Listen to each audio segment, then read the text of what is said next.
Let us not forget everything that happens. It's by the will of Allah. Holy will. It's time to unite and stand, and we will be the best amongst men. It's not time to be extreme or do the unthinkable, but to stand together as one. Tune into Sunnahfollowers, streaming every day, various platforms. Trust me, you'll find a way. Sunnahfollowers, you will make it through.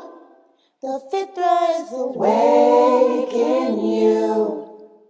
With Quran and Sunnah by your side, here's a place where it will thrive. You will make it through. You will make it through. The fitra is awake in you. With Quran and Sunnah on his side, here's a place where it will thrive. You will make it through. With Quran and Sunnah on his side, here's a place where it will thrive. You will make it through. Oh, am I? Okay. Oh, I'm sorry. I'm sorry. I'm embarrassed. I'm sorry. I do that every time. It's a new streaming program that I'm using, and it confuses me. I didn't know I was live. I thought the commercials were still going. Okay, let's get started. Inna alhamdulillah wa salam ala wa rasulallah. I want to welcome everybody to the first class for tonight. This is the most important class of the whole of class taught period, because this is Aqidah. This is your belief system. I want everybody to remember and never, ever, ever forget, if your belief system is not correct, none of your good deeds are accepted by Allah. And that's the difference between why we're the people of paradise and the Christians are not. Let me answer this question that I received right before class. I was a little bit late today because a sister, one of the new shahadas, called me. And I'm doing everything in my power as a daya to try to hold the fitra of the heart of the new shahadas. We have a lot of people that just converted to Islam right before Ramadan. Okay, 25 people. The question is, how many of those 25 will remain Muslim? Because here in America, for those of you who don't know, Sister Wafah, my sister in the United Arab Emirates, we have one out of every, they say, statistics say that 1 out of every 10 Americans is Muslim. 1 out of every 10 Americans are Muslim. That's what the statistics say. But the question is, how many of them are practicing Muslims? Yeah, a lot of people in America have these Arabic names and all of that. A lot of Aminas, Fatimas, Latifas, and all of that here. Okay, but how many of them are practicing Muslims? That's the question, because we have a very high apostasy rate. Because as you guys can see from this class, if the fitra of your heart is not nourished, it will die out. That light will die out. Okay, we have to do what it takes to maintain that light in our heart. You have to fuel it with knowledge. That's the number one thing. And I want all of you new shahadas to understand, Sister Janelle, Sister Sandra, I'm calling them out, some of them, Bahira. I want all of you sisters to understand, you new shahadas. You have to continue to seek knowledge of this religion until you die. When you stop learning about Islam, when you think that you know it all, that's when the fitra of your heart, that light will die out. and you will end up going back to your old ways. And that's why we have such a high apostasy rate. One of the sisters says, yes, amongst women. Well, there's many reasons why we have a high apostasy rate amongst women. And that's worldwide. Number one, it's the brothers. I mean, I have to admit it. A lot of these brothers have broken these women. Because instead of these women who speak English, I'm talking about the English speaking women, the Western women. We have a high apostasy rate amongst Western women because, number one, they haven't been seeking knowledge from a woman.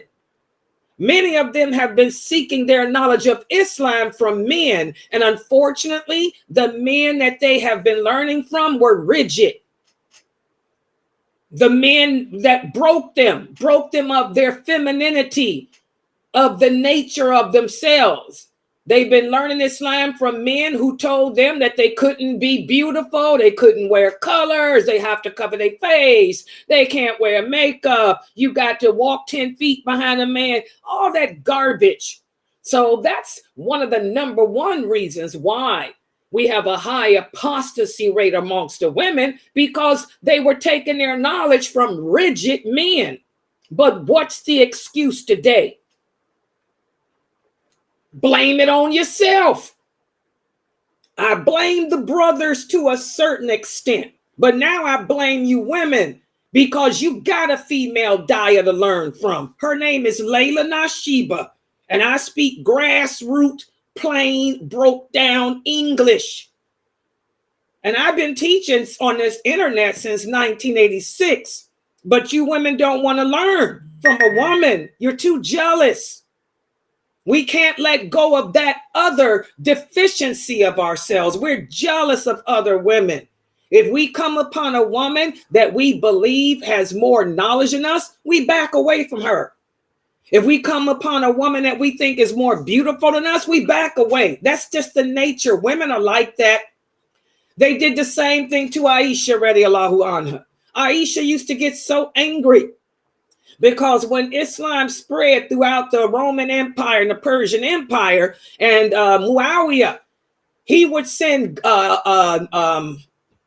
delegations of men and women to learn from Aisha, to Medina, to learn from Aisha and learn from all the other companions. And the women would go to Ibn Masud rather than come to Aisha and ask her questions about women's issues. They'd go to Ibn Masud, who would give them some broke down answer about women. He would tell them, like that hadith, when he told him if a woman walks in front of a man, she breaks your prayer. And what the women would do is the same thing they do today. They wouldn't come directly to Aisha to learn, okay? Because of jealousy that we have as women. They go to Ibn Masud. And so then when Ibn Masud would say something like that they didn't like, then they'd run to Aisha and say, oh, mother of the believers, Ibn Masud said that if we touch you, your wudu is broke. If we walk in front of you, and then she would say, she would correct it. And then she would say, but I fought you women. Why do you women continue with this? Why do y'all continue to go ask Ibn Masud instead of coming to me? So women haven't changed. Now, when they would go to Ibn Abbas, he'd send them to Aisha. When they went to Ibn Umar, he'd send them to Aisha, but Ibn Masud didn't. And so that's how conflict starts. And that's why when Umar, radiallahu anha, became the caliph, he stopped that. He said from this moment on, any questions about women's issues, any questions about marriage, about the family, any questions relating to a woman, y'all take it to Aisha. He appointed Aisha as the scholar of fiqh over women's issues. Umar put his foot down on that. Okay? That's why I say we need another Umar, radiallahu anhu. He didn't put up with that garbage. But women haven't changed. You sisters, instead of coming to me to learn your religion, y'all rather go to these brothers who got issues, and y'all rather ask them questions about menses when they don't even know what a menses is. You rather ask them questions about marriage, divorce with women instead of coming to me. But y'all run to me when they give you a bad answer. Just like that brother in Saudi Arabia. Oh yeah, y'all know the one I'm talking about. When one of my Bantus, oh yeah, it was my Bantu. One of my Bantus went to the brother in Saudi Arabia who does the Q&A, and y'all asked him about your braids. And then when he gave you that fatwa telling you that it's haram because he didn't know what braids are, he should have just said he didn't know. But you know, men suffer with ego. Just like we women have emotional problems, we can't control jealousy. Men got an ego problem. It's hard for them to say, I don't know what you're talking about, sister. That's not my culture. I am not an African. I can't answer questions about braids because I'm not familiar with it. My wife never wore braids. I don't know what they look like. Instead of him saying that, you asked him about your braids and he told you it's haram. He told you it's haram for a woman to wear braids. And that answer of his went viral on TikTok. But it's your fault. I blame you sisters. Why would you ask him? He ain't African. He probably ain't never seen an African woman's hair. He don't know nothing about culture, the culture of Africa. Gaza is an illustration of that. All they know is Gaza. But you chose to ask him, and he told you it's haram to wear French braids. You should have asked Layla. Just like Aisha used to tell me, you should have asked me. Why did you ask Ibn Masud? You should have came to me. I'm the woman. He's not. I was married to the prophet. He wasn't. I'm the woman. I know about black culture. I'm half black. I'm half Arab and half black. Well, really, I'm 35% Viking, 30% Arabic, and then the rest is Bantu. So you should ask me. I'm multi-ethnic. I can tell you about all cultures. But no, that jealousy gets in the way. So you women, what is your excuse today? So I'm saying this to the new shahadas. What you sisters are gonna have to do is stay here and learn this deen. You don't need no 3, 4, 5 teachers because that's too much. People teach differently. People are not on the same level in their understanding and their knowledge. So you need to stay here. Since I'm breaking it down to you in plain, simple English, none of that Arabic. I'm giving you the dalil for everything I'm teaching, the hadiths. If there's something that we don't understand, I can just get on that phone and make a phone call to a real scholar of the ulama. So what's the point? Because I ain't got a problem saying I don't know. I ain't going to tell you braids are haram. And by the way, the same for you brothers. Because one of the new brothers asked me, what is this? They got another fatwa out now? That brother in Saudi, he told you, brothers, y'all can't wear braids as imitating women. What's this? Anybody in my Zoom room, what's this fatwa that Brother Ibrahim sent me? That brother said that men wearing braids is imitating a woman? Y'all got to stop that. If people tell you that something is haram, they have to give evidence. This is the number one rule of Islam. Only Allah has the authority to make something haram. Not a scholar. Not me. And if anyone ever uses the word haram, they have to bring the clear proof. So if this brother told you men that y'all can't wear braids because y'all imitating a woman, where was his dalil? See, y'all run to me. What you should have asked the brother, where's your dalil? By the way, the Prophet Muhammad sallallahu alaihi wasallam, was he gay? Was the Prophet gay? He used to wear his hair in braids. I can give you about 6 or 7 hadiths. First of all, when he migrated to Medina, he had his hair in braids. Oh yeah, that hadith is in Bukhari and Muslim. There's another hadith where Aisha radiallahu anha used to braid the Prophet's hair. She would oil it, brush it, comb it, and braid it. That's Sahih Muslim too. So, I want all of you new shahadas, male and female, because I got a couple of men in here too. They're really young kids. They're 18, 19. You brothers take heed too. If anyone tells you something is haram or something is imitating the opposite sex or gender or something, tell them to bring the dalil, because the reality is this. We have reverted back to tribalism, just like the Prophet sallallahu alaihi wasallam said we would. What's going on in the world is an example. Everybody's just concerned with Gaza. Nobody cares about the Sudan, the genocide that's been happening for years there, or the Congo, or Nigeria, or Somalia, or the one that I got 2% in, begins with the E, Eritrea. Nobody cares about Africa.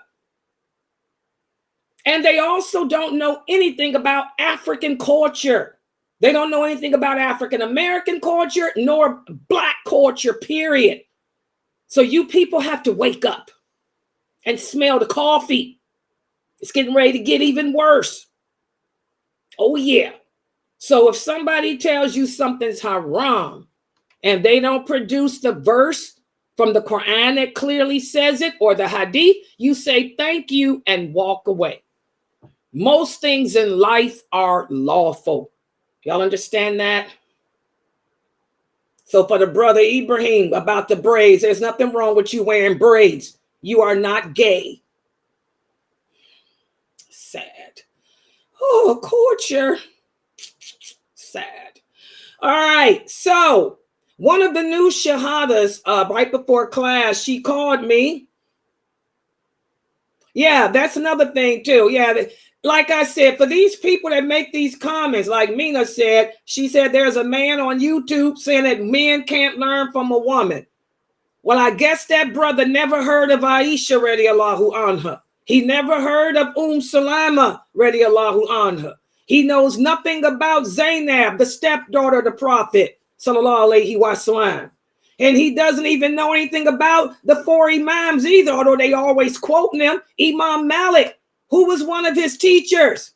One of his teachers was Asma, who was one of the 300 scholars produced by Aisha radiallahu anha. So like I tell y'all, these ignorant people that's on YouTube and these famous brothers and famous scholars and fame, hit it, David, fame.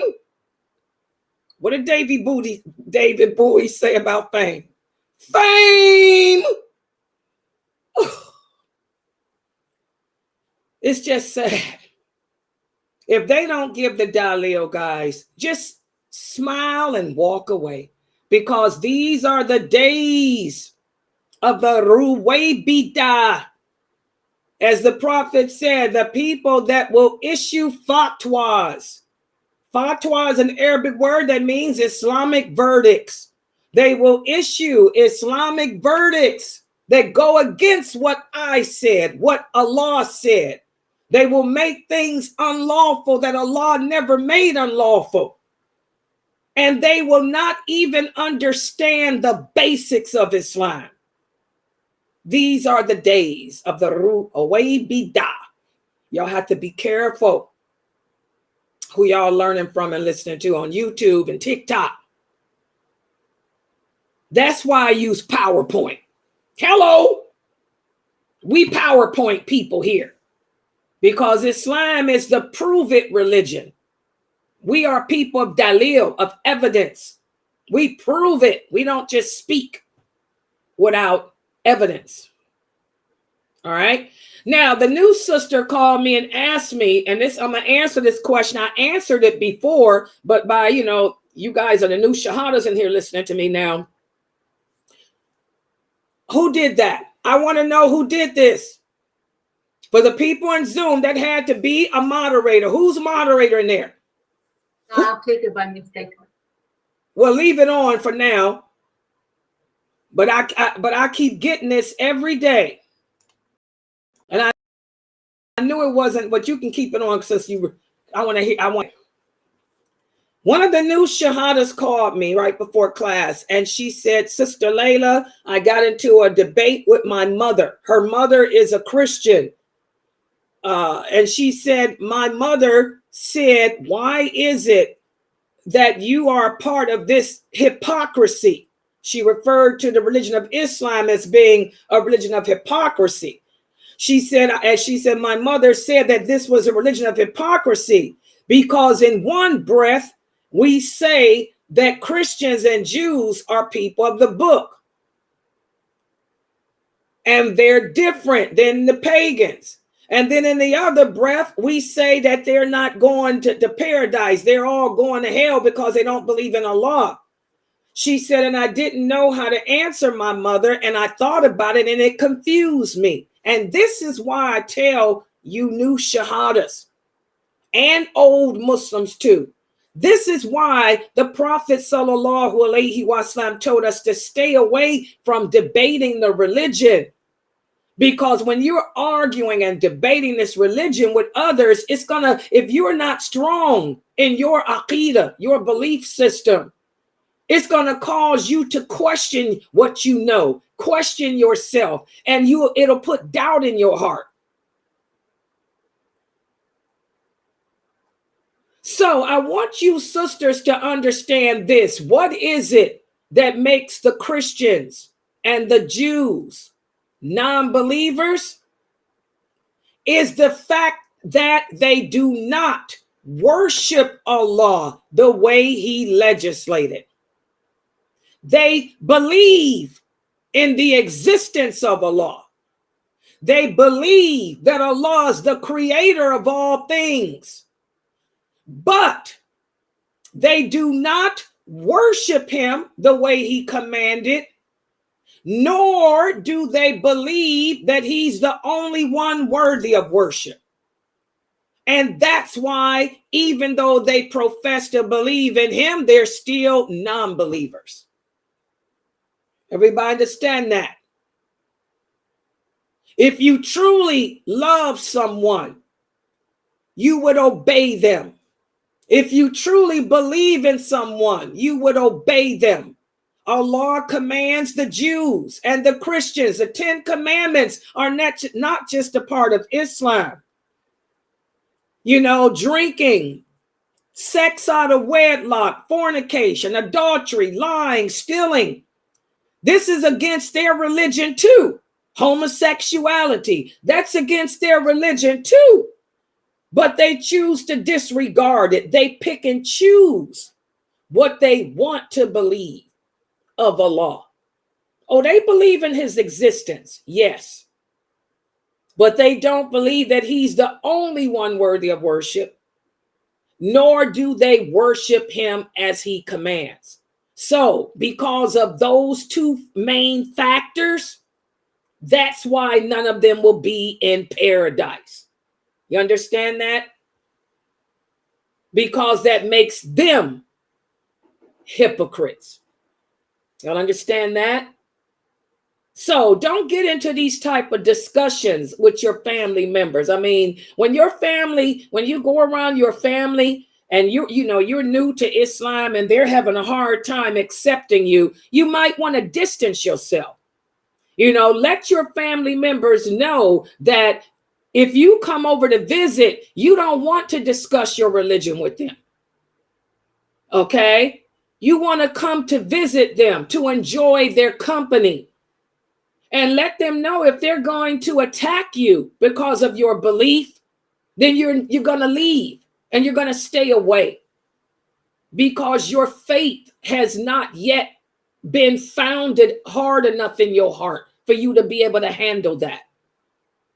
So you might want to stay away from them for a minute. They'll eventually accept you. For the new shahadas, one thing about our family has unconditional love for us. And if they see that you are sincere about this way of life, they'll eventually come around to accepting it from you. Okay, so, remember, respect is not just given, it's earned. So you have to earn their respect by not indulging in debates and discussions about your newfound religion with them. Because all it's going to do is confuse you and cause you to second guess yourself. And you don't want to end up becoming another statistic of apostasy. Okay?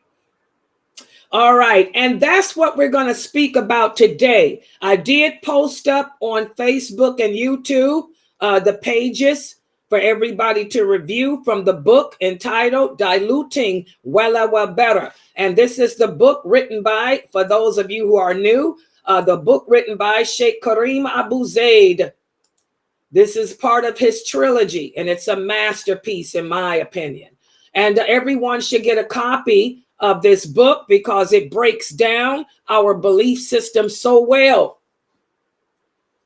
And today what we're going to do is speak about how we can continue the journey of consciously showing allegiance to Allah. So let me put the PowerPoint up on the screen. And for the kids who are here, by the way,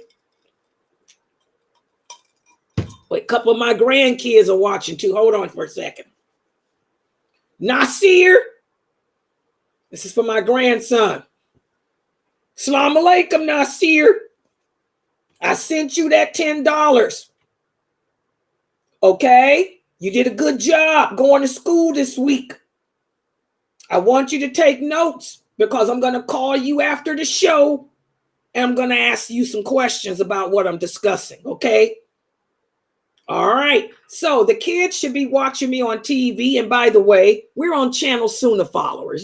Turn on YouTube and go to my channel. It's Sunnahfollowers. Just type Layla Nashiba and we're live. You'll be able to see me on the big screen for the kids. And for the parents, take screenshots so you can print everything out and review with the kids later. So let me take this down. And my grandson, Nasir, I got my eyes on you. Oh, yeah, I'm an old lady. Girl, I got grandkids. I keep telling y'all I'm 62 years old. I look good. I know. Alhamdulillah. MashaAllah. Allahu Akbar. But I'm 62. Yeah, my grandsons, they can fight. Yeah, let me put the PowerPoint up. Hold on for a second. Okay, let's do this right, guys. Okay, since I got the kids in, they want to see this. Look at this new setting I got for you guys. How do I put it on? Oh, okay, hold on. Let me. Okay. Okay, there. This is down the street from where I live. Cuyahoga Falls. That's where Layla lives. Yeah, I got waterfalls all around me. This is down the street from me. One of the waterfalls down the street from where I live. Yeah, Jayla took this for me and I made a video out of it. Yeah, this is Cuyahoga Falls. It's a lot of waterfalls here. Y'all look at that while I share the screen. Yeah, Carmetta know where this is. Yeah, let me share the screen. I drove past there yesterday when I went to get my Starbucks too. Okay, let me screen share to YouTube. Let me do this. Y'all know I get confused. Let me put the PowerPoint up for, y'all give me a second. Technical difficulties. Y'all know Layla ain't got no help here. Hold on. Mail. I got to open this up. And it says no subject. I had to mail the PowerPoint to myself. Isn't that crazy? Because for some reason, this computer is not sharing with the other. Okay, open file. Okay, there it is. All right, here we go. So Zoom people, I'm sharing you first.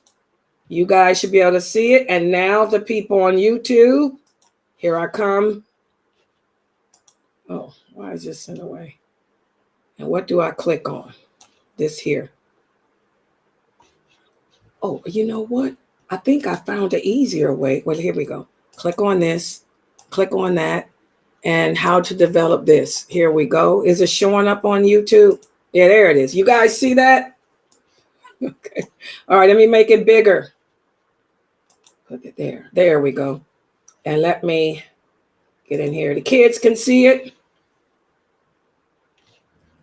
Okay. Slide. Hold on. Okay, everybody see it now? Is this showing up on YouTube? Do I have some help here? Hello? Yes. Okay, thank you. Okay. All right. So here it is. Today we're covering pages 154 to 155. And this is the book, Diluting Wala Wal Bara. Okay, part 2, volume 2. And that's a picture of Sheikh Kareem Abu Zaid. You have a right to know who you're taking your knowledge from. So there's Sheikh Kareem Abu Zaid, the author of this masterpiece. And there's yours truly. I just woke up when I took this picture. Hello, that was this morning, 10 o'clock. I was up at 10 o'clock, fresh. Hello, did my exercise and took a picture for y'all. That's as close to a smile as you'll get from me. Hello. Okay, so today we're going to speak about how to develop conscious love and allegiance for Allah. And let's take a look at this this chapter to see what Sheikh Kareem Abu Zaid had to say about it. Okay, recognizing and realizing Allah's blessings is essential in cultivating conscious love, which will form the essence of allegiance to Him, allegiance to His laws, allegiance to His religion, to His prophet, and to the other Muslims.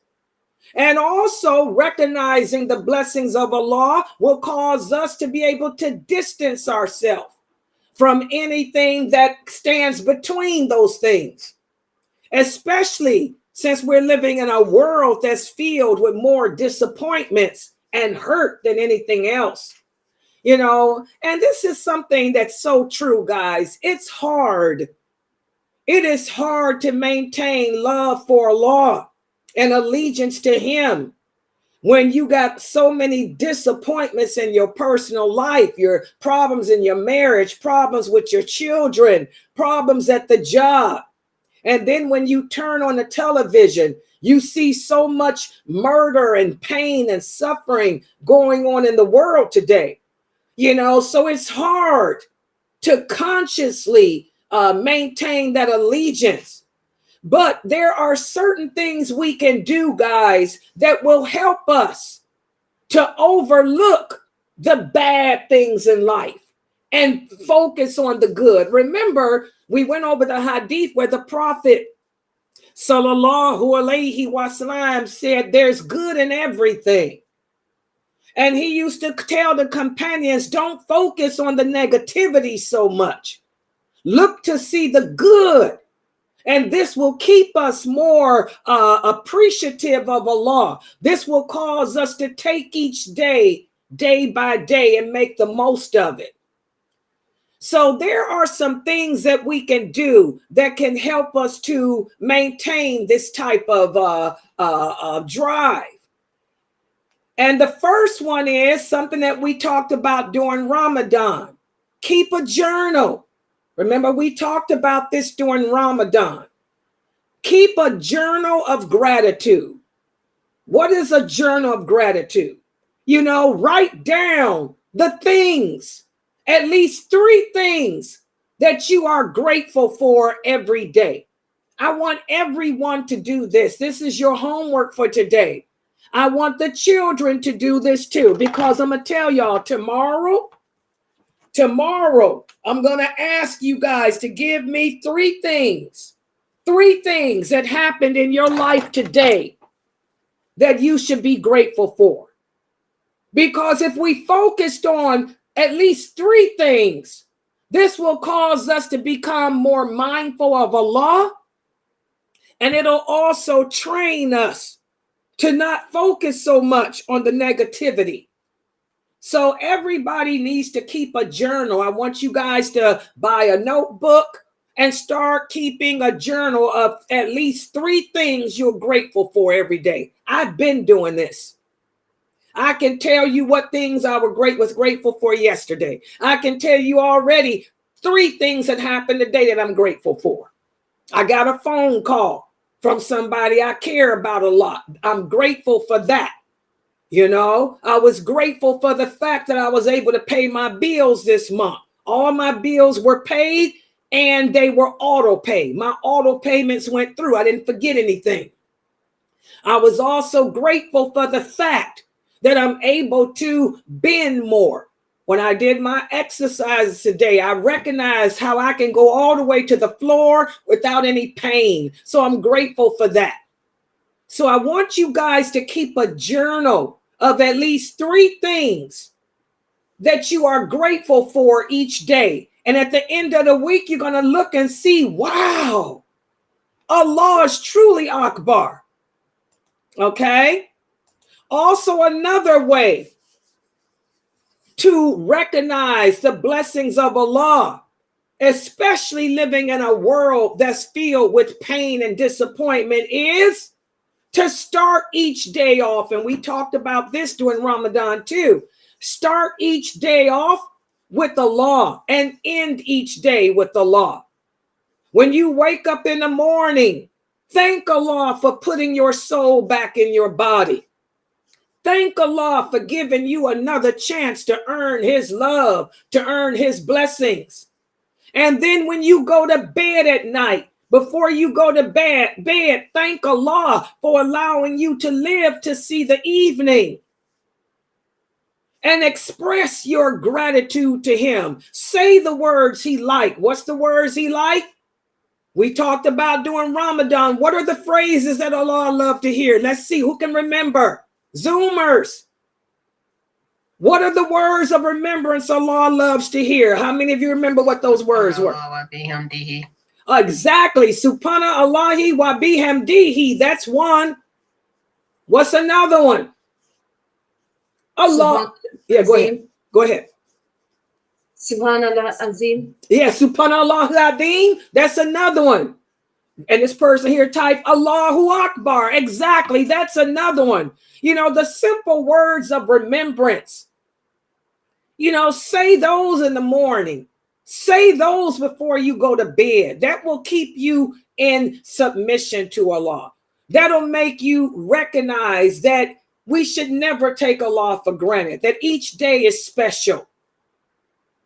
Also, another thing that we can do that will help us to recognize the blessings of Allah, living in a world filled with so much pain and hurt, is to reflect on nature. That's what I was doing today. When I got up at 10 o'clock, I've been sitting there watching. It's been raining here. The weather is lovely. I live in Cleveland. Everybody teases. They say, ever since you moved here, Layla, we've had beautiful weather. Normally, it's blizzards this time of year. We had a good winter. We didn't have that much snow this year. And subhanAllah, it's been in the 80s. For the past week or two, it's summertime here. It's raining right now, but it's a beautiful rain. I love to sit out on the patio and look at the rain and watch the clouds. You know, I wanted to be a meteorologist. Okay? Reflect on nature. Spend time in nature, reflecting on the beauty and the complexity of Allah's creation. Look at the flowers, the vastness of the sky. Look at the intricacies of a snowflake, a raindrop. Take time to smell the roses, guys. And this will cause us to be more appreciative of Allah's bounties, of Allah's blessings. And this will help us to develop a love for him, trust in him, allegiance to him and his way of life. Subhanallah. And again, another thing we can do to develop this allegiance to Allah is to send blessings upon our Prophet Muhammad sallallahu alaihi wasallam. Because remember, when we declare La ilaha illallah, Muhammad or Rasulullah, we're also declaring allegiance to the Prophet Muhammad. So learn and recite the different supplications that our Prophet taught us and send blessings, sallallahu alaihi wasallam, upon him throughout the day. Remember, whenever any of us sends blessings upon the Prophet, the angels of mercy, they go back up and share that with the angel Jibril. And the angel Jibril lets the Prophet Muhammad sallallahu alaihi wasallam know that so-and-so sent blessings upon you.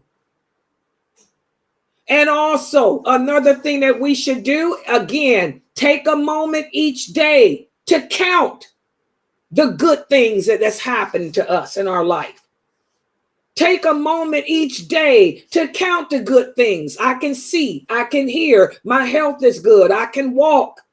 I got all my fingers. I have all my toes. I got all my teeth. Alhamdulillah. A lot of people got bad teeth, especially my father's people. I'm sorry. Arabs got a problem with their teeth. Alhamdulillah, I don't have that problem. I got all my teeth.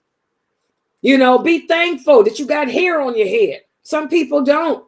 Be thankful that you can pay your bills, that you got a car, that you live in a nice area.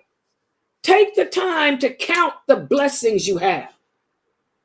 And this will cause you to submit to Allah. More things we can do. Help people in need. Remember, guys, we talked about how the Prophet sallallahu alaihi wasallam said one of the signs that Allah loves you is he will cause the people to need you. So we should engage in charity, helping others. Even if it's just the members in our home, help your mother with the cooking. Help your mother to clean the house. Take the garbage out.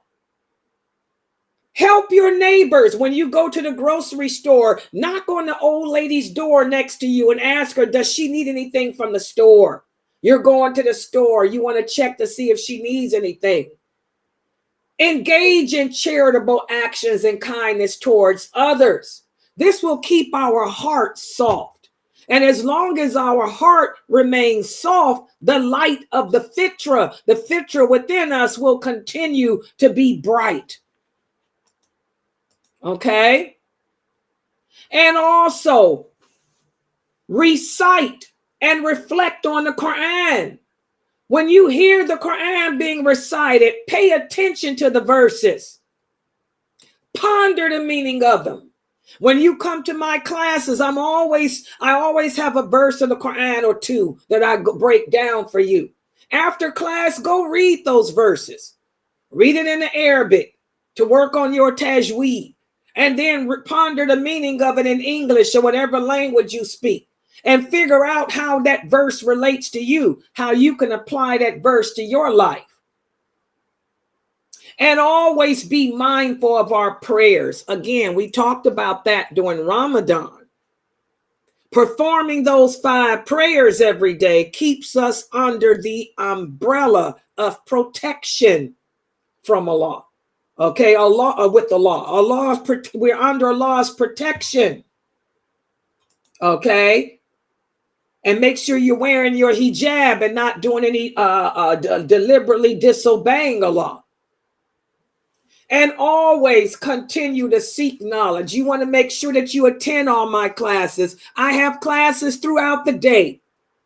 To try to get your interest. So if you're, rather than turning on the television, you can turn on the channel Sunnahfollowers and learn about Allah, learn about his deen.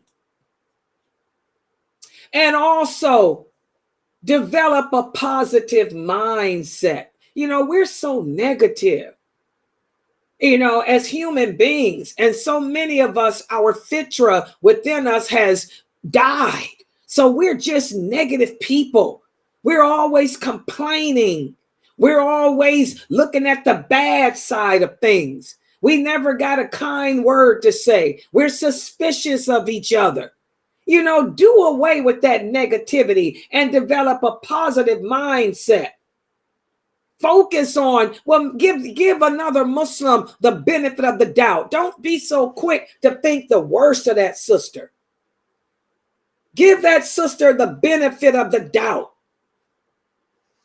So these are some things that we can do, guys, that will help us to develop conscious love for Allah and conscious allegiance to Him. Right, in our daily routine. Well, being conscious of Allah and having that allegiance to Him, to the Prophet, sallallahu alaihi wasallam, and the Muslims in general, and this religion, these are noble principles. And when we embrace these principles, our acts of devotion take on a profound meaning. You will find your prayers become more meaningful to you. Instead of just rushing through your salats, you will notice that you're taking your time with them.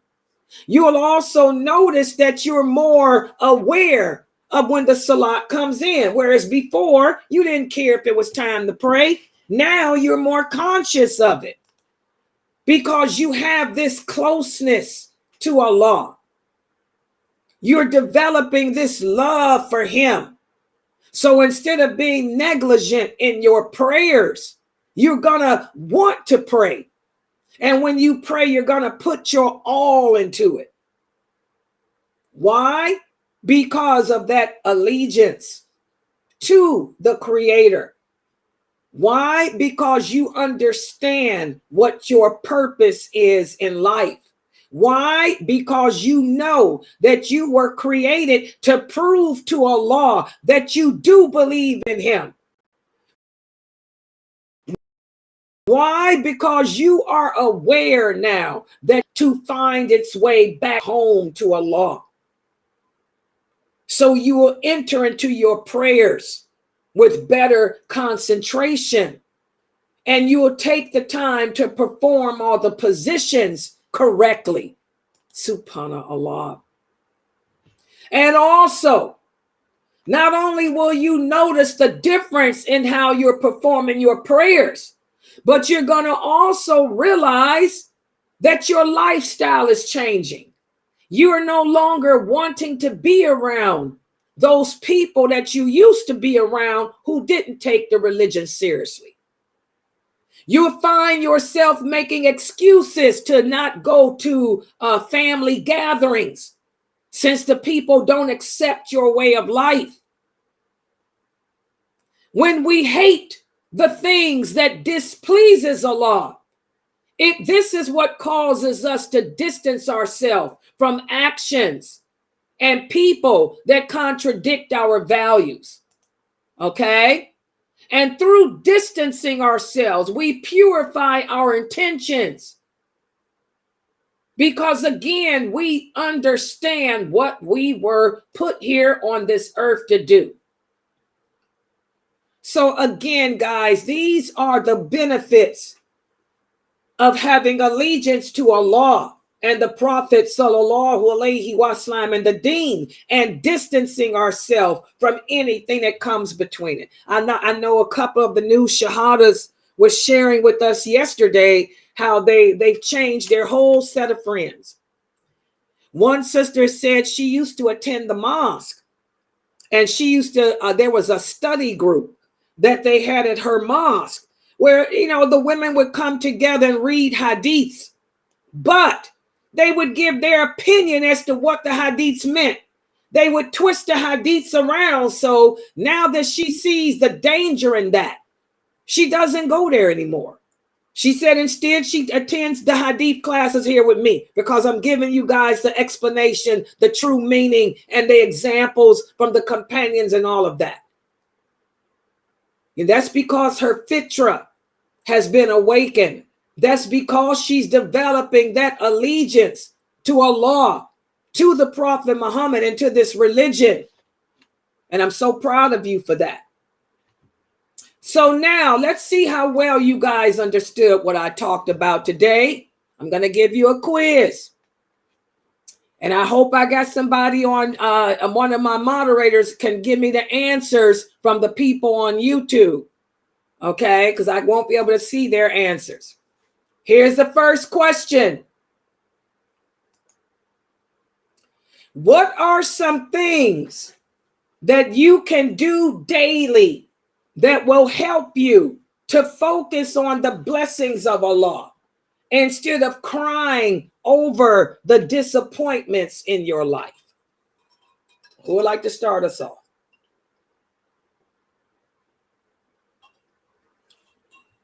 You could look at some of the things that's good in your life, like saying, for instance, you breathing, you woke up, and also that you have your eyes and your ears, and just all the blessings that Allah have blessed you with. You can look into that instead of. Exactly. And one of the sisters, a lot of us suffer with anxiety. Y'all know I suffer with anxiety. You guys know it. I take Laxapro. Everybody knows. Oh, I ain't got a problem. Take your meds. Those of you who are on medication for anxiety, take your meds. It helps. Okay? And also, you know, when I find myself becoming worried or anxious, because I can get into my head about things. Oh, yeah. If things are not happening like they should be for me, oh, I'll start getting into my head. So some of the things that I do is I sit down and just think, you know, wait a minute, Layla, you know, don't allow yourself to get into that anxiety, because that's going to take you into depression. And once you hit depression, ain't no coming back. So one of the ways to keep yourself from going into depression if you suffer with anxiety, guys, is to count your blessings, to focus on the good things in your life. That'll keep you from falling down that ladder of depression. Good job. What's something else we can do that will help us to focus on the good? This is Yasna. My answer is prayer and good deeds. Say it again, baby. Get closer to the mic. This is Yasna, and my answer is prayer and good deeds. Her answer is doing what, guys? Prayer and good deeds. MashaAllah, exactly. Praying and doing good deeds. Good deeds like what? What do you do around the house? Give us an example of some of the good deeds you do. Help mom cleaning. You see that? She helps her mom clean up. Exactly. Helping her mom clean up. Doing good deeds like that. Being kind to her sister, helping her sister with her homework or things like that. Combing her sister's hair for her. Helping her sister, you know, to brush her teeth. Little things like that, you know, will help us to focus, to be rounded enough to focus on the good things in life instead of always crying over the bad. Good job. What's some more things we can do? Good job.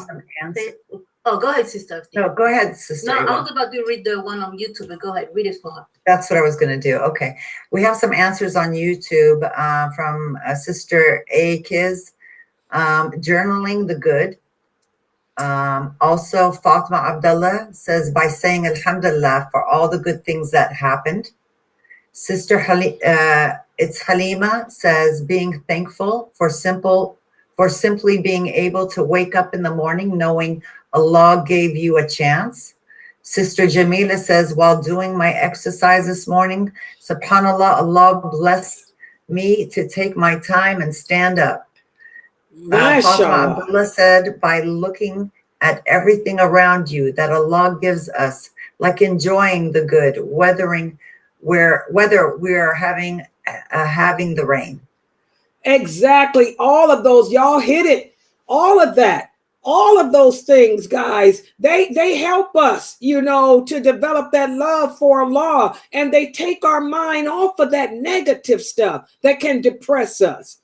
Instead of watching television, watching the news, you know, a lot of the Muslims today are messed up because of what's going on the news, with the news in the world. Don't watch the news anymore. Cut the television off. No more Gaza. No more looking at that stuff because you can't handle it.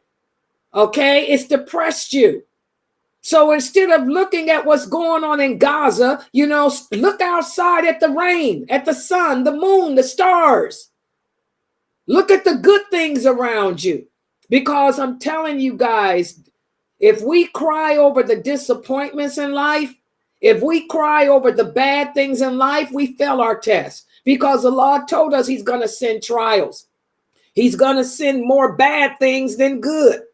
We'll have moments of goodness, but most things we encounter in life will be bad. It's deliberate. Allah deliberately did this because he wants us to see that he's in control. And he wants us to understand that if we handle the bad things with dignity and humility, that they purify us of our sins. SubhanAllah, good answers. I'm so proud of y'all.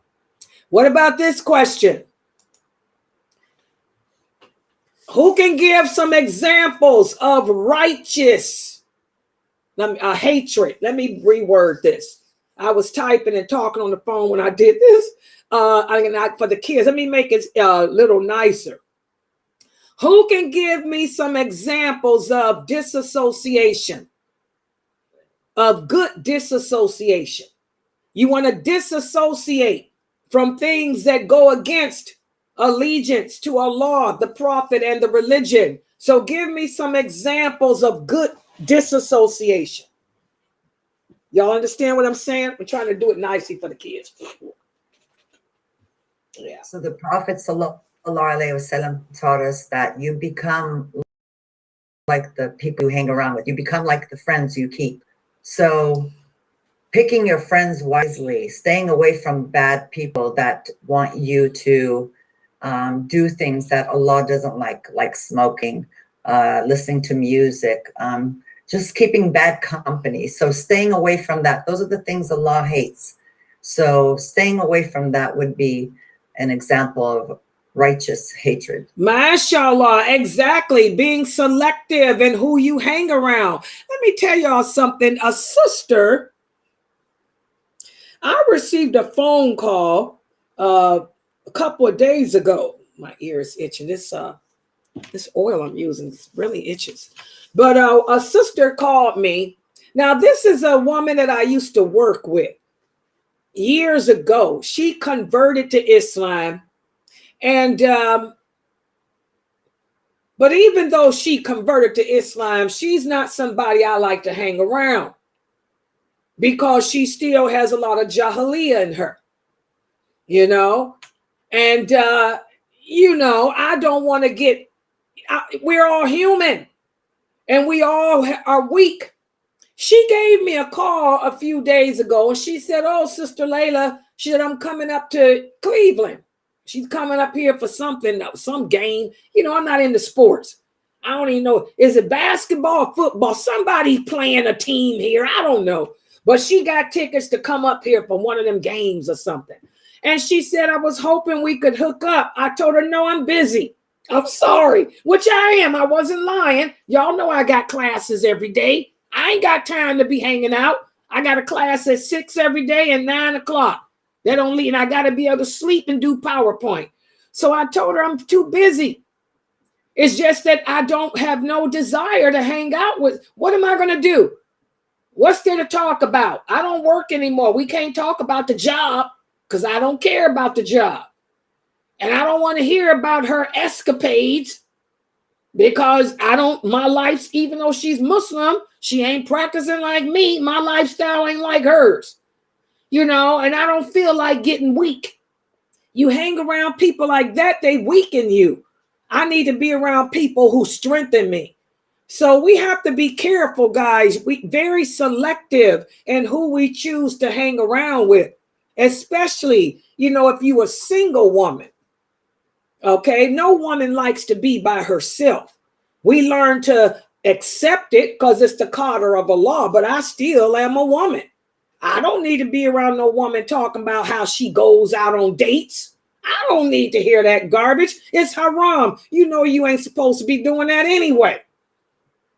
So we have to be very careful and selective of the company that we keep. Good job. What's another example? Go ahead. I also said, when your family is having a birthday party of one of their children, and when they invite you, you tell them you can't attend, and you choose to give them a gift another time or another day on your own time, not on a certain day that they wanted you to give a gift to the child. Exactly. That's another great example of righteous distancing. You know, a lot of these Muslims today are caught up in this birthday stuff, you know, and telling them that it's haram. They don't want to hear that. So to keep the peace, you just say, look, I'm not coming over. I got something else to do, but I'll see you on another day. You know, that's a good example of righteous distancing. You know, Allah says, don't sit in the company. Do not sit in the company of people who do wrong. Because if Allah sends a lightning bolt, that lightning bolt's gonna get you too, because you had no business there.